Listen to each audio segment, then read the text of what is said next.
മാന്യ പ്രേക്ഷകർക്ക് വന്ദനം. ഇന്ന് നിങ്ങളുടെ മുമ്പിൽ അവതരിപ്പിക്കുവാൻ ഉദ്ദേശിക്കുന്ന കാര്യം ഈ മലങ്കര ക്രിസ്ത്യൻ ചർച്ച് ഇപ്പോൾ ആയിരിക്കുന്ന ദുരവസ്ഥയിലേക്ക് എങ്ങനെയാണ് മാറ്റപ്പെട്ടത് എന്നുള്ള കാര്യത്തെക്കുറിച്ചാണ്. ആദ്യമായി ഇതിൻ്റെ ആരംഭത്തെ സംബന്ധിച്ച് ഒന്ന് പറയേണ്ടതുണ്ട്. യാക്കോബായ സുറിയാനി സഭയിലായിരിക്കുമ്പോൾ അവിടെ ഉണ്ടായിരുന്ന ഒരു ഫെല്ലോഷിപ്പായിരുന്നു സെൻറ്റ് പോൾസ് പ്രെയർ ഫെല്ലോഷിപ്പ്. ആ ഫെല്ലോഷിപ്പിലൊക്കെ സജീവമായി പ്രവർത്തിച്ചുകൊണ്ടിരുന്ന ഒരാളായിരുന്നു എൻ്റെ പിതാവ്.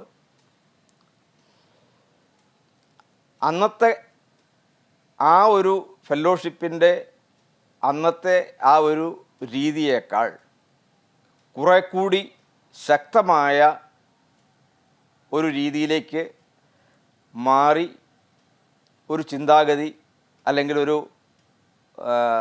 രീതി തുടങ്ങണം എന്ന് ആലോചിച്ച് ഇവർ രൂപീകരിച്ച ഒരു പ്രെയർ ഫെല്ലോഷിപ്പ് ഏതാണ്ട് സെൻറ്റ് പോൾസിനേക്കാൾ അല്പം കൂടെ ഉയർന്ന തലത്തിലുള്ള ചിന്താഗതിയിലേക്ക് നീങ്ങിയ ഒരു സമയത്ത് അവർ രൂപീകരിച്ച ഒരു ഫെല്ലോഷിപ്പാണ് മലങ്കര ക്രിസ്ത്യൻ പ്രെയർ ഫെല്ലോഷിപ്പ്. ഈ ഫെല്ലോഷിപ്പ് യാക്കോബായ സഭയിൽ നിൽക്കുമ്പോൾ രൂപീകരിച്ച ഫെല്ലോഷിപ്പാണ്. 1989 ഇത് രൂപീകരിക്കപ്പെട്ടത്. എന്നാൽ 1990 ഏപ്രിൽ 25 ഈ സംഘടന ഒരു തിരുവിതാംകൂർ കൊച്ചി 1955 തിരുവിതാംകൂർ കൊച്ചി ശാസ്ത്ര സാങ്കേതിക ധർമ്മസംഘങ്ങൾ രജിസ്റ്ററാക്കൽ ആക്ട് അനുസരിച്ച് രജിസ്റ്റർ ചെയ്യപ്പെട്ട ഒരു സൊസൈറ്റിയായി മാറി. അങ്ങനെ 1990 ഏപ്രിൽ 25 മുതൽ മലങ്കര ക്രിസ്ത്യൻ പ്രെയർ ഫെല്ലോഷിപ്പ് എന്ന് പറയുന്ന ഒരു രജിസ്റ്റേർഡ് സൊസൈറ്റി ഉണ്ടായി. ആ രജിസ്റ്റേർഡ് സൊസൈറ്റിയിൽ നിന്നാണ് അതിലാണ് പ്രവർത്തിച്ചുകൊണ്ടിരുന്ന അച്ഛന്മാരാണ് അന്ന് ഏകദേശം 1990 ഓഗസ്റ്റ് 6 എൻ്റെ വിചാരം അവർ പിന്നീട് സഭാഭരണം നിർത്തുകയും പൂർണ്ണസമയം സുവിശേഷ വേലയ്ക്കായി സ്നാനം സ്വീകരിച്ച് ഒരു സ്വതന്ത്ര സഭയ്ക്ക് രൂപം നൽകണം എന്ന ആശയത്തോടെ ഇറങ്ങുകയും ചെയ്തത്. അങ്ങനെ 1990 ഓഗസ്റ്റ് 6 എൻ്റെ ഓർമ്മ. ഓഗസ്റ്റ് 6 അവർ സ്നാനപ്പെട്ടതിന് ശേഷമാണ് മലങ്കര ക്രിസ്ത്യൻ ചർച്ച് എന്ന പേരിലൊരു സഭ അവർ രൂപവൽക്കരിച്ചത്. അങ്ങനെ ആ സഭ രൂപവൽക്കരിച്ചു, അത് മുന്നോട്ട് പോയി. എന്നാൽ അന്നൊക്കെ ഇവർ വിചാരിച്ചുകൊണ്ടിരുന്നത് അല്ലെങ്കിൽ ഇവർക്ക് തോന്നിയിരുന്നത് അതൊരു രജിസ്റ്റേർഡ് സഭയാണെന്നും സംഘടനയാണെന്നും ഒക്കെ ഒരു തോന്നലും എല്ലാം ഉണ്ടായിരുന്നു. ഈ ഫെല്ലോഷിപ്പ് യാക്കോബായ സഭയിൽ വെച്ച് രൂപീകരിച്ച MCPF എന്ന് പറയുന്ന ആ ഫെല്ലോഷിപ്പ് രജിസ്റ്റർ ചെയ്ത് ഒരു സൊസൈറ്റി ആയതിനു ശേഷം അതിലുള്ള നിയമാവലികൾ അനുസരിച്ച് ഇവർ വിചാരിച്ചുകൊണ്ടിരുന്നത് ഇത് ആണ് ഈ സഭ അല്ലെങ്കിൽ അതുമായിട്ട് ലിങ്ക് ചെയ്തിട്ടുള്ള പോകുന്ന ഈ ഒരു സഭയാണ് രജിസ്റ്റേർഡ് ചെയ്തതാണ്. ആദ്യകാലങ്ങളിലൊക്കെ എൻ്റെ പിതാവ് തന്നെ പ്രസംഗിച്ച് ഞാൻ കേട്ടിട്ടുണ്ട്. ബൈബിൾ അടിസ്ഥാനമാക്കി രജിസ്റ്റർ ചെയ്തിട്ടുള്ള ആദ്യത്തെ സഭയാണ് മലങ്കര ക്രിസ്ത്യൻ ചർച്ച് എന്നൊക്കെ ഞാനും കേട്ടിട്ടുണ്ട്. എന്നാൽ കാലങ്ങൾ മുന്നോട്ട് പോയി. ഈ ഫെല്ലോഷിപ്പിലേക്ക് അല്ലെങ്കിൽ ഈ പുതിയ സഭയിലേക്ക് ഈ അച്ഛന്മാരെ കൂടാതെ അന്മേനികളെ കൂടി കടത്തിക്കൊണ്ട് വരേണ്ട ഒരു സാഹചര്യമുണ്ടായി. അന്മേനുകളെ കൂടെ ഇവിടെ ഉണ്ടാക്കേണ്ട ഒരു സാഹചര്യമുണ്ടായി. അത് സഭയുടെ വ്യാപനവും ഒക്കെ ബന്ധപ്പെടുത്തിയാണ് എങ്കിലും അന്ന് സംഭവിച്ച ഒരു ഗുരുതരമായ തെറ്റ് ഒത്തിരി പേരെ പാസ്റ്റർ എന്ന ഒരു പദവിയിലേക്ക് തള്ളിവിട്ടു എന്നതാണ്. ഈ പാസ്റ്റർ എന്ന് പറയുന്ന ആ ഒരു പദവി എന്താണെന്നോ അല്ലെങ്കിൽ അതിൻ്റെ മഹത്വം എന്താണെന്നോ അതിൻ്റെ യോഗ്യത എന്താണെന്നോ മനസ്സിലാക്കാത്ത തരത്തിൽ എൻ്റെ പിതാവ് ഉൾപ്പെടെ ഉണ്ടായിരുന്ന ആ സംഘം അനേകം പാസ്റ്റേഴ്സിനെ ഉൽപ്പാദിപ്പിച്ചു എന്ന് പറയുന്നതാണ് ശരി. കാരണം അന്ന് ഒരു പക്ഷേ ആവശ്യമായിരുന്നു എന്ന് പറയാമെങ്കിലും പാസ്റ്റർ എന്ന പദവി നൽകിയതാണ് ഏറ്റവും വലിയ അപകടം. അവരെ ഒരു ഗ്രൂപ്പ് ലീഡേഴ്സായിട്ടോ അല്ലെങ്കിൽ ഒരു അത്തരത്തിലോ കൊണ്ടു നടന്നിരുന്നുവെങ്കിൽ യാതൊരു പ്രയാസവും വരികയില്ലായിരുന്നു. എന്നാൽ പാസ്റ്റർ എന്ന് പറഞ്ഞപ്പോൾ സംഗതി ആകെ അങ്ങ് മാറിപ്പോയി. വാസ്തവത്തിൽ ബൈബിളിൽ എഴുതിയിട്ടുള്ള ഒരു പാസ്റ്റർ ആകാനുള്ള യോഗ്യത എന്താണെന്ന് തിരിച്ചറിയാതെ അതിനെ അവഗണിച്ചുകൊണ്ട് ഇവർ നടത്തിയ പാസ്റ്റേഴ്സ് ഓർഡിനേഷനാണ് ഈ സഭയുടെ ഒന്നാമത്തെ നാശത്തിൻ്റെ കാരണം. രണ്ടാമത്തെ കാരണം, ഈ ഞാൻ പറഞ്ഞല്ലോ അന്മായ രീതിയിൽ അവിടുന്ന് ഒത്തിരി ആളുകളെ ഇങ്ങോട്ട് കൊണ്ടുവരേണ്ടി വന്നു. ആ സാഹചര്യം എന്ന് പറയുന്നത് ഈ അച്ഛന്മാർ തമ്മിൽ മാനസിക ഐക്യമില്ലാതെ പോയി എന്നതാണ്. അതാണ് അതിൻ്റെ സത്യം. ഇവർ തമ്മിൽ ഐക്യത ഉണ്ടായിരുന്നുവെങ്കിൽ ഇവരുടെ ഐക്യത എന്ന് നഷ്ടപ്പെട്ടോ അന്ന് അന്മേനികൾ ഇതിനകത്തേക്ക് കയറ്റിക്കൊണ്ട് വരേണ്ട സാഹചര്യം ഉണ്ടായതായി എൻ്റെ പിതാവ് കൃത്യമായി പറഞ്ഞിട്ടുണ്ട്. കാരണം ആ കാലഘട്ടങ്ങളിലൊക്കെ പിതാവ് എൻ്റെ ഒപ്പമായിരുന്നു. ഇവിടെ ചീനിക്കുഴിയിലായിരുന്നു താമസിച്ചുകൊണ്ടിരുന്നത്. പല കാര്യങ്ങളും ഞാൻ അറിയുന്നുണ്ടായിരുന്നു. അപ്പോൾ അതുകൊണ്ട് തന്നെ എന്നെ സംബന്ധിച്ച് അന്നും ഈ അൽമായരെ ഈ പൊക്കിക്കൊണ്ട് വരുന്ന കാര്യത്തോട് എനിക്ക് അത്ര യോജിപ്പ് അന്നുമില്ല ഇന്നുമില്ലായിരുന്നു. പൊക്കിക്കൊണ്ട് വരുന്നതിനൊന്നും കുഴപ്പമില്ല. കാരണം അത് ഇവർക്ക് ഈ ഇടമറുക ക്രിസ്ത്യൻ പ്രയർ ഫെലോഷിപ്പിന് കിട്ടിയ ഒരു ഗുണമാണ് എല്ലാവരെയും കൈപിടിച്ച് ഉയർത്തുക എന്നുള്ളത്. അത് നല്ലതാണെങ്കിലും അതിൻ്റെ ചില ദോഷഫലങ്ങളാണ് ഇപ്പോൾ ഇതിനകത്ത് അനുഭവിക്കുന്നത്. ഏതൊരു കാര്യത്തിനും ഗുണവും ദോഷവും ഉള്ളതുപോലെ അതിൻ്റെ ദോഷഫലങ്ങൾ, ഒത്തിരി നല്ല ഗുണങ്ങളുണ്ടായിരുന്നു ആ ഫെലോഷിപ്പിന്. കാരണം ആരെയും തളർത്താതെ എല്ലാവരെയും ഉയർത്തിക്കൊണ്ട് വരുന്നൊരു ചിന്താഗതിയൊക്കെ ഉണ്ടായിരുന്നു. അതിനു വേണ്ടിയിട്ട് അവർ ശ്രമിച്ചിരുന്നു, നല്ല രീതിയിൽ ശ്രമിച്ചിരുന്ന ഒരു ഫെലോഷിപ്പായിരുന്നു ഇടമറുക ക്രിസ്ത്യൻ പ്രയർ ഫെലോഷിപ്പ്. അത് സമുദായത്തിലുള്ള സെൻറ്റ് പോൾസ് പ്രയർ ഫെലോഷിപ്പിനേക്കാൾ മുൻപുണ്ടായിരുന്ന സംഘടനയുമാണ്. അപ്പോൾ അതിൽ പ്രവർത്തിച്ചുകൊണ്ടിരുന്ന ഇവർക്ക് ആളുകളെ ഉയർത്തിക്കൊണ്ട് വരുന്ന കാര്യത്തിലൊക്കെ സന്തോഷമേ ഉള്ളൂ. പക്ഷേ നമ്മൾ പിന്നീട് സഭ എന്ന നിലയിലേക്ക് മാറിക്കഴിയുമ്പോൾ അതിൻ്റെ പ്രാധാന്യത അത്ര ഗൗരവമുള്ളതാണെന്നുള്ള ആ ചിന്ത ഇവരെ ഭരിച്ചില്ല. അതുകൊണ്ട് തന്നെ ഇവർക്ക് ഇപ്രകാരമുള്ള പ്രശ്നങ്ങളെല്ലാം ഉണ്ടായി. അടുത്ത പ്രശ്നം എന്ന് പറഞ്ഞാൽ ഞാൻ പറഞ്ഞല്ലോ അച്ഛന്മാരുടെ അനൈക്യം. അത് ഏറെക്കാലം താമസിയാതെ ഉണ്ടായി. ഏകദേശം എനിക്ക് തോന്നുന്നു ഒരു 5 വർഷത്തിനകം ഈ സഭ ഉടലെടുത്തതിന് ശേഷം ഒരു 5 വർഷത്തിനകം തന്നെ നല്ല രീതിയിൽ മാനസികമായ അകൽച്ച ഇവർ തമ്മിലുണ്ടായി, ഐക്യമില്ലായ്മ ഉണ്ടായി. അത് അൽമായക്കാർക്ക് ഇങ്ങോട്ടുള്ള ഒരു വരവിന് കാരണഹേതുവായി. അങ്ങനെ വന്ന ഈ അൽമായ കൂട്ടത്തിലധികവും ഈ പറയുന്ന കണ്ണാറ സംഘമാണ് കയറി വന്നിട്ടുള്ളത്. ഈ കണ്ണാറ സംഘം ഇതിനകത്തേക്ക് വന്ന് അവരാണ് വാസ്തവത്തിൽ ഇപ്പോൾ ഒരു കുടുംബാധിപത്യം എന്നതുപോലെ ആയിരിക്കുന്ന അവസ്ഥയിലുള്ളത്. കാരണം അപ്പൻ പാസ്റ്റർ, അദ്ദേഹം മരിച്ചു.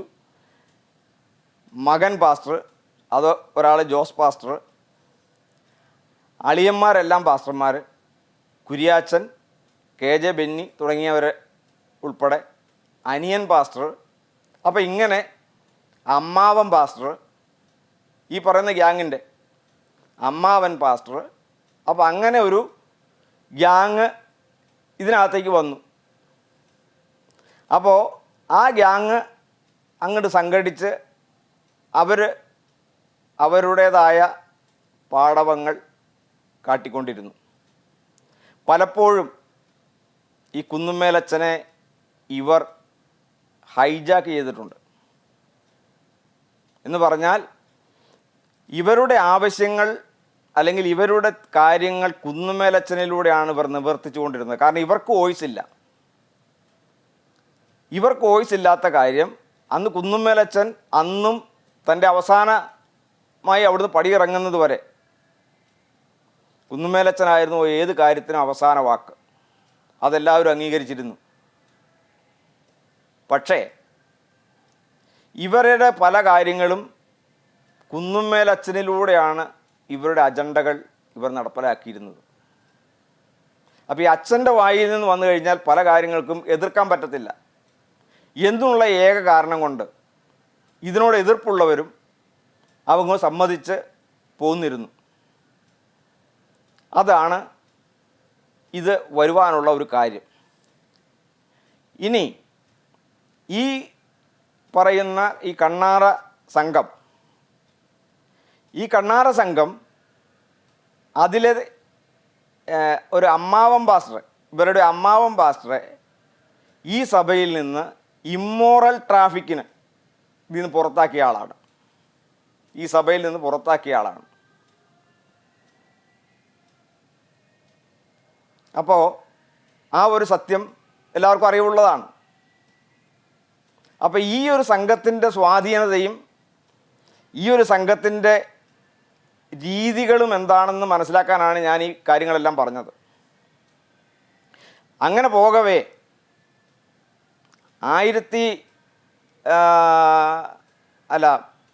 ഈ ബൈലോയിൽ ഈ MCPFൻ്റെ ബൈലോയാണ് ഇവർ ഒരു രജിസ്ട്രേഷനുള്ള സഭയാണെന്നൊക്കെ പറഞ്ഞുകൊണ്ട് നടന്നിരുന്ന ഒരു കാലഘട്ടം. അപ്പോൾ ഈ MCPFനെ സംബന്ധിച്ച് ഉള്ള ഈ തർക്കം, അതിനകത്ത് ചിലർ ആക്ഷേപങ്ങൾ ഉന്നയിക്കാൻ തുടങ്ങി. ഇതിൻ്റെ ബൈലോ അനുസരിച്ചല്ല കാര്യങ്ങൾ പോകുന്നത് എന്നൊക്കെ ഉള്ള തർക്കമുണ്ടായപ്പോൾ 2017 ഈ ഇംഗ്ലീഷിലായിരുന്ന ഈ പറയുന്ന ബൈലോ, MCPF എന്ന് പറയുന്ന സംഘടനയുടെ ബൈലോ മലയാളത്തിലേക്ക് വിവർത്തനം ചെയ്യുന്നത്.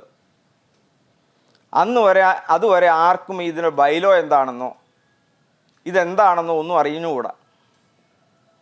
അപ്പോൾ അങ്ങനെ വിവർത്തനം ചെയ്തതിന് ശേഷം 2018 ആണ് കുന്നുമ്മേലച്ഛൻ അവസാനമായി വീണ്ടും ഈ ജനറൽ ബോഡി വിളിച്ച് അതിൽ നിന്ന് തെരഞ്ഞെടുപ്പ് നടത്തി. അപ്പോൾ അന്നും ആളുകൾ എന്ത് ചെയ്തു? കുന്നുമ്മേലച്ഛനെ തന്നെ വീണ്ടും ഇതിൻ്റെ ആളാക്കി വെച്ചു. എന്നിട്ട് പറഞ്ഞു, കുന്നുമ്മേലച്ഛൻ പറയുന്നവരാരൊക്കെയാണോ അവരെ ഞങ്ങൾ അംഗീകരിച്ചിരിക്കുന്നു എന്ന് പറഞ്ഞ് അതെല്ലാം കൂടെ കുന്നുമ്മേലച്ഛൻ്റെ തലയിലേക്ക് വെച്ച് ബാക്കി എല്ലാവരും ഒഴിഞ്ഞുപോയി. അപ്പോൾ അങ്ങനെ കുന്നുമ്മേലച്ഛൻ നിർദ്ദേശിച്ചവരാണ് പിന്നീട് ഇതിൻ്റെ ഡയറക്ടർ സ്ഥാനത്തേക്കും ബാക്കിയുള്ള കാര്യങ്ങളിലേക്കൊക്കെ വന്ന് കുന്നുമ്മേലച്ഛൻ പടിയിറങ്ങി പോകുന്നത്. ഈ കുന്നുമ്മേലച്ഛൻ പടിയിറങ്ങി പോകുമ്പോൾ ഒരു കാര്യം ഇവരോട് വ്യക്തമായി പറഞ്ഞു, എന്താണോ ഈ ബൈലോയിൽ പറയുന്നത് അതനുസരിച്ച് കൃത്യമായി സംഘടനയും സഭയും വേർതിരിച്ച് കൃത്യമായ രീതിയിൽ കൊണ്ടുപോകണം. അപ്പോൾ ഈ കാര്യത്തിന് വിലയില്ലാതെയായി. അത് ഇവർ അപ്രസക്തമാക്കി. ഇന്നും ഇവർക്ക് മനസ്സിലാകാത്തതോ അല്ലെങ്കിൽ മനസ്സിലായിട്ട് പൊട്ടൻ കളിപ്പിക്കുന്നതോ ജനങ്ങളെ തെറ്റിദ്ധരിപ്പിക്കുന്നതോ ആയിട്ടുള്ള ഒരു കാര്യമെന്ന് പറയുന്നത് മലങ്കര ക്രിസ്ത്യൻ പ്രെയർ ഫെല്ലോഷിപ്പും മലങ്കര ക്രിസ്ത്യൻ ചർച്ചും ഒന്നല്ല, രണ്ടാണ്. ഇത് രണ്ടും രണ്ട് ഘടകങ്ങളാണ്, രണ്ട് ഇൻസ്റ്റിറ്റ്യൂഷനാണ്. അപ്പോൾ അതെല്ലാം ഇതിൻ്റെ ഈ സംഘടനയെ സംബന്ധിക്കുന്ന കാര്യങ്ങളൊക്കെയാണ്. പിന്നീടാണ് അപ്പോൾ ഈ മലയാളത്തിലേക്ക് ട്രാൻസ്ലേഷൻ വന്നതിന് ശേഷമാണ് ഈ സംഘടനയുടെ ബയലോ എന്താണെന്ന് വരെ ഞങ്ങൾ പഠിക്കാൻ തുടങ്ങിയത്. അങ്ങനെ പഠിക്കാൻ തുടങ്ങി ഇതിനകത്ത് കാണുന്ന പല കാര്യങ്ങളെക്കുറിച്ചും ഞങ്ങൾ കൗൺസിലുമായിട്ട് ചർച്ചകൾ പലവട്ടം നടത്തിയിട്ടുണ്ട്. ഏകദേശം ഒരു 2 വർഷത്തോളം അടുത്ത് തന്നെ പല തവണകളിലായി ചർച്ചകൾ നടത്തിയിട്ടുണ്ട്. ഈ ചർച്ചകളിൽ നിന്നെല്ലാം സത്യസന്ധമായിട്ടുള്ള കാര്യങ്ങൾ ഇവർക്കറിയാം. ഫെല്ലോഷിപ്പിനെ സംബന്ധിച്ച് ഈ MCPF എന്ന് പറയുന്ന ഫെല്ലോഷിപ്പിനെ സംബന്ധിച്ച് അതൊരു സൊസൈറ്റിയാണെന്നും അതിൻ്റേതായ റൂൾസ് ആൻഡ് റെഗുലേഷൻ ഗവൺമെൻറ് നിശ്ചയിച്ചിട്ടുണ്ടെന്നും അതനുസരിച്ച് വേണം ആ സൊസൈറ്റി പോകുവാനെന്നും ആ സൊസൈറ്റിയിൽ ഇലക്ഷൻ ആവശ്യമാണെന്നും വളരെ കൃത്യമായി അത് ജനറൽ ബോഡിയിൽ നിന്ന് വേണം ആ തിരഞ്ഞെടുക്കപ്പെടൽ നടക്കാനെന്നും വളരെ കൃത്യമായി അതിൻ്റെ ആക്റ്റിൽ നിർവചിച്ചിട്ടുണ്ട്. നിങ്ങൾക്ക് സംശയമുണ്ടെങ്കിൽ ഈ പറയുന്ന 1955 തിരുവിതാംകൂർ കൊച്ചി ശാസ്ത്ര സാങ്കേതിക കാര്യങ്ങൾ വിശദീകരിക്കുന്ന ഈ പറയുന്ന ആക്ട്, ധർമ്മസംഘങ്ങൾ രജിസ്റ്ററാക്കൽ ആക്ട്, അതൊന്ന് നെറ്റിൽ സെർച്ച് ചെയ്ത് നോക്കിയാൽ നിങ്ങൾക്ക് കിട്ടും ഈ ആക്ട് എന്താണെന്നുള്ളത്. അപ്പോൾ ഈ ആക്ട് പ്രകാരം രജിസ്റ്റർ ചെയ്യപ്പെട്ട ഈ സംഘടന നിയമപ്രകാരമല്ല പോകുന്നത് എന്ന് ഞങ്ങൾ പറഞ്ഞു. അതുകൊണ്ട് ഇത് നിയമപ്രകാരം പോകുവാനുള്ള നടപടി നിങ്ങൾ സ്വീകരിക്കണം, വളരെ കൃത്യമായി ഇവരോട് പറഞ്ഞു. രണ്ടാമത് ആവശ്യപ്പെട്ട മറ്റൊരു കാര്യം, നിങ്ങളുടെ കണക്കുകളൊന്നും ശരിയല്ല, ഈ കാലഘട്ടത്തിൽ ഇതെല്ലാം കമ്പ്യൂട്ടറൈസ് ചെയ്യണം, ഇൻ്റർനെറ്റ് ബാങ്കിങ്ങിലേക്ക് കാര്യങ്ങൾ മാറണം.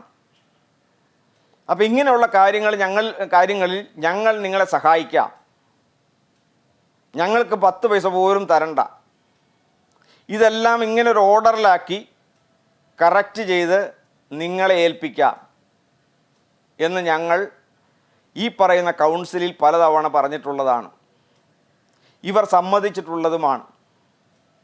അങ്ങനെ വാക്കാലും ഇവർക്ക് പറ്റിയ അബദ്ധങ്ങൾ രേഖയാലും ഈ സാജു വർഗീസ് അച്ഛൻ എഴുതി എനിക്ക് വ്യക്തമായി തന്നിട്ടുള്ളതാണ്. അപ്പോൾ ഇനി അത് ആവർത്തിക്കാതെ നിങ്ങൾ പറയുന്നത് പോലെ എന്ന് പറഞ്ഞാൽ ഞങ്ങൾ നിയമവിരുദ്ധമായിട്ടൊന്നും പറഞ്ഞിട്ടില്ല, നിയമപരമായി പോകണമെന്ന് മാത്രമേ പറഞ്ഞിട്ടുള്ളൂ. അങ്ങനെ പോകാമെന്ന് പറഞ്ഞ് സമ്മതിച്ച് പിന്നീട് വന്ന തെരഞ്ഞെടുപ്പിൽ അല്ലെങ്കിൽ ഈ പറയുന്ന ജനറൽ ബോഡിയിൽ അദ്ദേഹവും ഈ പറയുന്ന കുറുവാ സംഘവും, ഈ പറയുന്ന കണ്ണാറ കുറുവാ സംഘം, കുരിയാച്ചൻ, ജോസ്, അങ്ങനെ ഉൾപ്പെടുന്ന ആ പ്രധാന താരങ്ങളും അതിൻ്റെ താഴേക്കുള്ള അപ്പനായി, മക്കളായി, അളിയനായി, അമ്മാവനായി ഇങ്ങനെയൊക്കെ ഉള്ള ആ ഒരു സംഘം, അതിലേക്ക് അവസാനമായപ്പോഴത്തേക്ക് അമ്മാവനൊക്കെ ആദ്യകാലത്ത് തന്നെ പോകേണ്ടി വന്നു. അയാളെ ഇതിൽ നിന്നൊക്കെ ചാടിച്ചു വിട്ടയാളാണ്, അദ്ദേഹത്തിൻ്റെ നല്ല കയ്യിലിരിപ്പുണ്ട്. അപ്പോൾ അങ്ങനെ ഇവരും ഈ പറയുന്ന സാജു അച്ഛനും ബാക്കിയുള്ള അച്ഛന്മാരൊക്കെ അതിനകത്ത് എത്രമാത്രം സപ്പോർട്ട് ചെയ്തിട്ടുണ്ട് അറിഞ്ഞുകൂടാ, എങ്കിൽ പോലും ഇവരാണ് ഇങ്ങനെ പോയാൽ നമ്മുടെ കയ്യിൽ നിന്ന് ഈ സംഭവം വിട്ടുപോകും, നമ്മുടെ കൈപ്പിടിയിൽ ഇത് ഒതുങ്ങാതെ വരും, നമുക്കിതിനകത്ത് നിയന്ത്രണമില്ലാതെ വരും, അതുകൊണ്ട് നമുക്കിതിനെങ്ങനെയും ശക്തമായി എതിർക്കണം എന്ന് പറഞ്ഞ് കള്ളത്തരം പറഞ്ഞ് നുണയും വഞ്ചനയും പറഞ്ഞ് ഞങ്ങളോട് പറഞ്ഞതിന് വിഭിന്നമായ ഒരു രീതി അവലംബിച്ച് ആ പൊതുയോഗം ആ ജനറൽ ബോഡി ഒരു പ്രത്യേക തരത്തിലാക്കി തീർത്ത് പിരിഞ്ഞത്. അതിനുശേഷമാണ് ഒരു കേസുമായി മുന്നോട്ട് പോകാൻ ഞാൻ ആഗ്രഹിച്ചത്. ഇപ്പോൾ ഇവർ ജനങ്ങൾക്ക് കൊടുത്തിരിക്കുന്ന തെറ്റിദ്ധാരണ എന്ന് പറയുന്നത് കുന്നുമ്മേലച്ഛൻ്റെ മകൻ കേസ് കൊടുത്ത് സഭയെ നശിപ്പിച്ചു.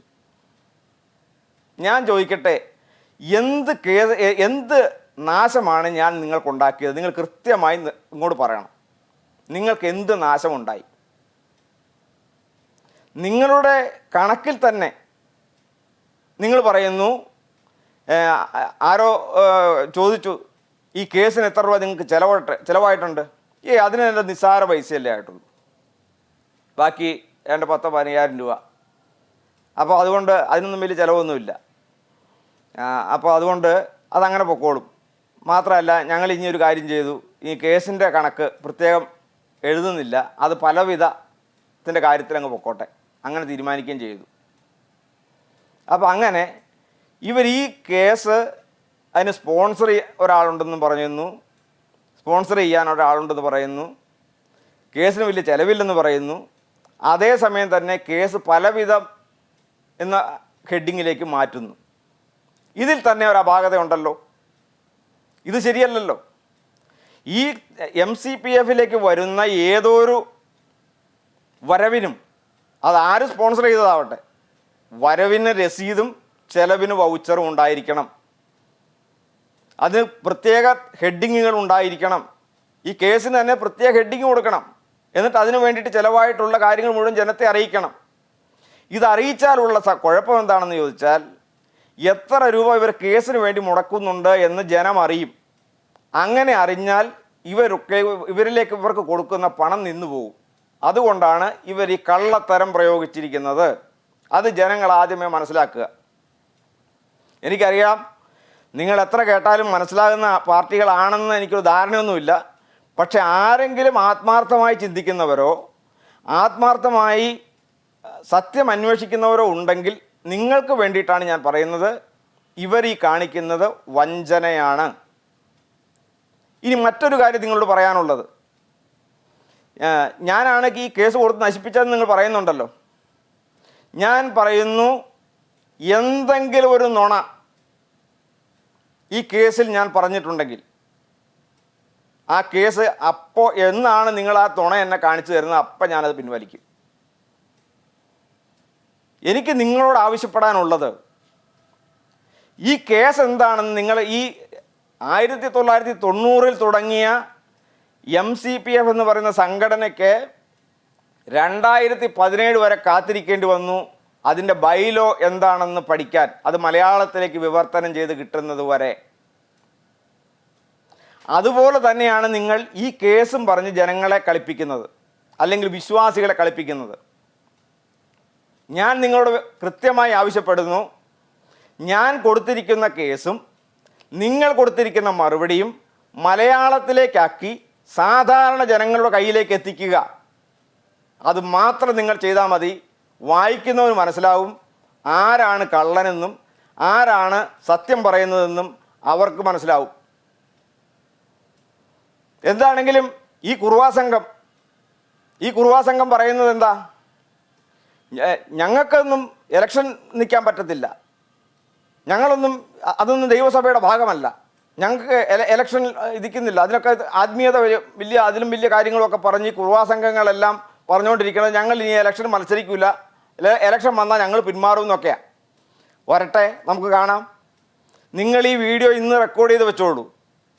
ഈ ആസന്ന ഭാവിയിൽ MCPFനകത്ത്, മലങ്കര ക്രിസ്ത്യൻ പ്രയർ ഫെല്ലോഷിപ്പിനകത്ത് ഒരു ഇലക്ഷൻ ഉണ്ടായിരിക്കും.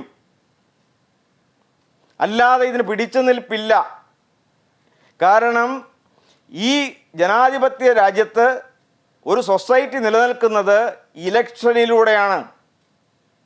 ആ ഇലക്ഷനുള്ള അധികാരം, അല്ലെങ്കിൽ ആ വോട്ടവകാശം ഇതിലുള്ള ഓരോ മെമ്പേഴ്സിനുമുണ്ട്.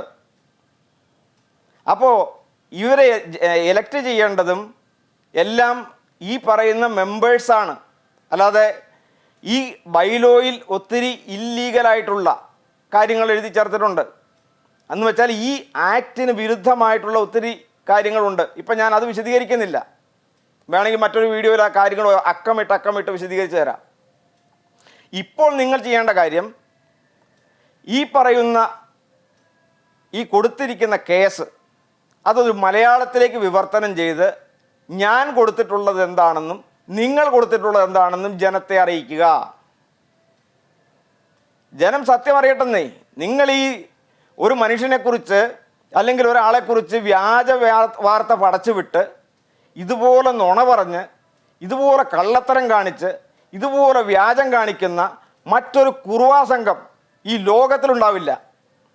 നിങ്ങളുടെ ഏക ലക്ഷ്യം നിങ്ങൾക്ക് പണമാണ്. ഞാൻ വീണ്ടും ആവർത്തിക്കുന്നു, ഈ കുറുവാ സംഘത്തിൻ്റെ ഏക ലക്ഷ്യം പണം എന്നുള്ളത് മാത്രമാണ്. ഇവർ ഏതെല്ലാം പ്രസ്ഥാനങ്ങൾ ഇതിനകത്ത് തുടങ്ങിയിട്ടുണ്ടോ അതിൻ്റെ എല്ലാം പിന്നാമ്പുറത്ത് ഇവർക്കൊരു അദൃശ്യമായ അജണ്ടയുണ്ട്. അത് ഇവരുടെ പണസമ്പാദനമാണ്. ഞാൻ വീണ്ടും ആവശ്യപ്പെടുന്നു, ഈ കുറുവാ സംഘങ്ങളുടെ എല്ലാം ആസ്തി വിജിലൻസിനെ കൊണ്ട് അന്വേഷിപ്പിക്കണം. ഇവർ 30 വർഷം കൊണ്ട് ഉണ്ടാക്കിയ ആസ്തി എന്താണെന്നുള്ളത് ജനം അറിയണം. ഇവർക്ക് എങ്ങനെ ഇതുണ്ടായി എന്നറിയണം. ഇത് ആരിൽ നിന്ന് ഇതെല്ലാം പിടുങ്ങി എന്നറിയണം. ഈ പറയുന്ന സാധാരണക്കാരനെ വഞ്ചിച്ചുണ്ടാക്കിയത് ജനങ്ങൾ അറിയണം. അതുകൊണ്ട് തന്നെ വ്യക്തമായി ഞാൻ പറയുന്നു, ഈ കണ്ണാറ കുറുവാ സംഘങ്ങളെ ഇതിൽ നിന്ന് ഒഴിവാക്കാതെ, ഈ പ്രസ്ഥാനത്തിൻ്റെ മെയിൻ ധാരയിൽ നിന്ന് ഒഴിവാക്കാതെ ഒരിക്കലും ഈ പ്രസ്ഥാനം നന്നാവുകയില്ല. കാരണം ഇന്ന് അവരുടെ കുടുംബ സ്വത്തായി വെച്ചിരിക്കുകയാണ്, കുടുംബ സ്വത്തായിട്ട്. കാരണം ഇതിനകത്ത് വരുന്ന ഭൂരിപക്ഷം ആൾക്കാരും അവരുടെ ആൾക്കാരാണിപ്പോൾ. ഈ പറയുന്ന കുറുവാ സംഘത്തിൽപ്പെട്ട ആൾക്കാരാണ് ഇതിനകത്തുള്ളൂ. അപ്പനും അനിയനും ചേട്ടനും അളിയനും ആയിട്ട് ഇതിനകത്ത് പെട്ട നല്ലൊരു ശതമാനം മുഴുവൻ അവരാണ്. അപ്പം അതുകൊണ്ട് അവർക്ക് ഇതിനകത്ത് എന്തും കളിക്കാം, എന്ത് അവകാശങ്ങളും അവർ എന്ത് കളികളും നടത്താൻ ഇത്രയേറെ പ്രാഗൽഭ്യമുള്ള, ഇത്രയേറെ തട്ടിപ്പറിയാവുന്ന വേറൊരു കുറുവാ സംഘം ഇതിനകത്തില്ല. അപ്പം അതുകൊണ്ട് തന്നെ ഇവന്മാരെ സൂക്ഷിക്കണം. ഇവന്മാരെയാണ് ഇതിനകത്ത് നിന്ന് മാറ്റി നിർത്തേണ്ടത്. ഞാൻ ഇന്നും നിങ്ങളോട് പറയുന്നു, ഇവന്മാരൊരു വെല്ലുവിളി നടത്തിയിട്ടുണ്ട്. ഞങ്ങളാരും മത്സരത്തിനില്ല, മത്സരിക്കാനുണ്ടാവില്ല എന്നൊക്കെ പറയുന്നു. ഇവന്മാർ മത്സരിക്കോ ഇല്ലയോ എന്ന് ഈ പറയുന്ന കാര്യത്തിൽ തീരുമാനം ഉണ്ടാകുമ്പോൾ അറിയാം ഇവന്മാർ എത്ര പേര് മത്സരിക്കാൻ വരുമെന്ന്. ഈ പറയുന്ന ആത്മാവ് കാര്യങ്ങളൊക്കെ എവിടെ ഇരിക്കുന്നു എന്ന് അന്നേരം അറിയാം. നമുക്ക് വളരെ വ്യക്തമായി പറയുന്നുണ്ട്, മലങ്കര ക്രിസ്ത്യൻ ചർച്ചിൻ്റെ വിശ്വാസങ്ങളും ഭരണഘടനയും എല്ലാം വിശുദ്ധ ബൈബിൾ അനുസരിച്ചായിരിക്കണമെന്നും MCPF എന്ന് പറയുന്ന സംഘടനയുടെ റൂൾസ് ആൻഡ് റെഗുലേഷൻസ് എല്ലാം ഗവൺമെൻറ് നിശ്ചയിക്കുന്ന രീതിയിലാണെന്നും കൃത്യമായി ഇവർ തന്നെ എഴുതി വച്ചിട്ടുണ്ട്. അപ്പം ഞാൻ പറയുന്നത്, ഈ കാര്യത്തിൽ ലീഗലൈസ് ചെയ്യണം, ഇതിനെ നിയമാനുസൃതമാക്കണം. ആ പറയുന്നതാണോ തെറ്റ്? ഈ ഇല്ലീഗലായിട്ട് പോകുന്ന ഈ സംഭവം ലീഗലൈസ് ചെയ്യണമെന്ന് ഞാൻ പറയുന്നതാണോ തെറ്റ്? അതാണ് ഇവർ എന്നിൽ ആരോപിക്കുന്ന തെറ്റ്. കുന്നുമേലച്ചൻ്റെ മകൻ സഭ നശിപ്പിച്ചു എന്ന് പറയുന്ന ഇവർ ആരോപിക്കുന്ന തെറ്റ്, നിലവിൽ ഇല്ലീഗലായി പോകുന്ന ഒരു സംഘടന അത് ലീഗലായി കൊണ്ടുപോകണമെന്ന് ഞാൻ പറയുന്നതാണ്. അത് ഇവർ അംഗീകരിക്കാത്തതിൻ്റെ വെളിച്ചത്തിൽ ഈ കുറുവാ സംഘത്തിൻ്റെ പിടിയിൽ ഈ സാജു അച്ഛൻ ഉൾപ്പെടെ ഉള്ള ആളുകൾ അകപ്പെട്ടെന്നല്ല, പുള്ളി ഉൾപ്പെടെ. കാരണം ഈ പണമായിട്ട് ബന്ധപ്പെട്ടവർക്കാണ് ഇതിനകത്ത് ഏറ്റവും വലിയ പ്രശ്നം ഉണ്ടാകുന്നത്. അതുകൊണ്ട് തന്നെ ആണ് അവരിതിനകത്ത് മുൻകൈ എടുത്ത് നിൽക്കുന്നത്. അവരുടെ കയ്യിൽ നിന്ന് അധികാരം പോകരുത്, അവരുടെ കയ്യിൽ നിന്ന് പണത്തിൻ്റെ സോഴ്സുകൾ പോകരുത്. ഈ കാര്യങ്ങൾ പിടിച്ചു നിർത്താൻ വേണ്ടിയിട്ടാണ് അവർ ഈ കളികൾ മുഴുവൻ കളിക്കുന്നത്. അതുകൊണ്ട് എനിക്ക് നിങ്ങളോട് പറയാനുള്ള ഒരേ ഒരു കാര്യം, ഒന്ന്, എന്താണ് കേസ്? അത് നിങ്ങൾ മലയാളത്തിലേക്ക് വിവർത്തനം ചെയ്ത് തരാൻ പറ, അല്ലെങ്കിൽ ചെയ്ത് കൊടുക്കുക. ഞാൻ നിങ്ങളോട് അഭ്യർത്ഥിക്കുകയാണ്. നിങ്ങൾക്ക് തൻ്റെ ഇടമുണ്ടെങ്കിൽ ആ കേസും നിങ്ങൾ കൊടുത്ത മറുപടിയും നിങ്ങൾ മലയാളത്തിലേക്കാക്കി ജനങ്ങളെ അറിയിക്കുക. അപ്പോൾ ജനങ്ങൾ തീരുമാനിക്കും ആരാ കള്ളൻ, ആരാണ് സത്യവാൻ എന്ന് ജനങ്ങൾ തീരുമാനിക്കും. അല്ലെങ്കിൽ നിങ്ങൾ കോടതി വിധി വരെ കാത്തിരിക്കേണ്ടി വരും. അപ്പോൾ ഈ കാര്യം ഞാൻ ഒന്നാമത് പറയുന്നു. രണ്ടാമത്തെ കാര്യം, ഈ കള്ളന്മാരെ ദയവായി ആരും നിങ്ങളുടെ സഭകളിലേക്ക് അടുപ്പിക്കാതിരിക്കുക. ഞാൻ വീണ്ടും പറയുന്നു, ഇങ്ങനെയുള്ളവന്മാരെ സഭയിലേക്ക് അടുപ്പിക്കാതിരിക്കുക. രണ്ടാമത്തെ കാര്യം, ഈ പറയുന്ന ദൈവവചനപ്രകാരം ആണ് സഭ പോകേണ്ടതെങ്കിൽ സഭയിൽ എങ്ങനെയാണ് ട്രാൻസ്ഫർ നടക്കുക? ഇവരുടെ മലങ്കര ക്രിസ്ത്യൻ ചർച്ചിൻ്റെ വിശ്വാസ വിഷയത്തിൽ തന്നെ എഴുതി വെച്ചിട്ടുണ്ട്. അറിയാൻ പാടില്ലെങ്കിൽ ഞാൻ പിന്നീട് ഇട്ട് തരാം, നിങ്ങളെടുത്ത് വായിച്ചു നോക്കൂ. ഇത് മലങ്കര ക്രിസ്ത്യൻ ചർച്ചിൻ്റെ കൃത്യമായ കാര്യങ്ങൾ ദൈവവചനപ്രകാരമാണ് പോകേണ്ടതെന്നും നവീകരണമല്ല പൂർവീകരണമാണ് ആവശ്യമെന്നും അതിനകത്ത് കൃത്യമായിട്ട് എഴുതിയിട്ടുണ്ട്. അങ്ങനെയെങ്കിൽ പൂർവീകരണമാണ് ശരിയെങ്കിൽ എങ്ങനെയാണ് ഈ പാസ്റ്റർമാരെ ഒരു പാസ്റ്ററെ ട്രാൻസ്ഫർ ചെയ്യുന്നത്? മാത്രമല്ല, ഈ ട്രാൻസ്ഫർ നിർത്തി കുന്നുമേലച്ചൻ തന്നെ ഒരു മൂപ്പൻ സംവിധാനം കൊണ്ടുവന്നതാണ്. അത് അട്ടിമറിച്ചത് ആരാണ്? ഈ കുറുവാ സംഘം. ഈ പറയുന്ന കണ്ണാറ കുറുവാ സംഘമാണ് അതിന് അട്ടിമറി ഉണ്ടാക്കി ആ സംവിധാനം തന്നെ മാറ്റിക്കളഞ്ഞത്. കാരണം എന്താ? ഞാൻ പറയട്ടെ, ഒരു പാസ്റ്റർ ആകുവാനുള്ള യോഗ്യതകൾ നിങ്ങൾ പരിഗണിച്ചാൽ ആ കാര്യങ്ങൾ 1, 2, 3, 4 എന്നിങ്ങനെ എഴുതി നിങ്ങൾ തയ്യാറാക്കിയാൽ അതിലുള്ള പ്രധാനപ്പെട്ട കാര്യമാണ് ആ പാസ്റ്ററായി തിരഞ്ഞെടുക്കപ്പെടുന്ന ആൾ ആ നാട്ടിൽ സ്വീകാര്യമുള്ളവനായിരിക്കണം. ആ സഭയ്ക്ക് മാത്രമല്ല, ആ നാട്ടിലും സ്വീകാര്യമുള്ളവനായിരിക്കണം. കൃത്യമായി ബൈബിൾ പറയുന്നുണ്ട്. അപ്പോൾ വെല്ലോടത്തും കിടക്കുന്ന ഒരു പാസ്റ്റർ, അവൻ്റെ യാതൊരു വിധമായിട്ടുള്ള ഐഡൻറ്റിറ്റി നമുക്കറിയാൻ പാടില്ലാത്ത അവനെയൊക്കെ പാസ്റ്ററാന്ന് പറഞ്ഞ ഒരു സ്ഥലത്ത് നിന്ന് മറ്റൊരു സ്ഥലത്തേക്ക് തിരഞ്ഞെടുത്ത് വിടാൻ ബൈബിൾ പരമായിട്ട് എന്ത് അധികാരമാണ് നിങ്ങൾക്കുള്ളത്? നിങ്ങൾ ചുമ്മാ തട്ടിപ്പിൻ്റെ ആൾക്കാരല്ലേ? എന്തുകൊണ്ടാണ് കുന്നുമേലച്ചൻ കൊണ്ടുവന്ന ആ ഒരു സിസ്റ്റത്തെ നിങ്ങൾ അട്ടിമറിച്ചത്?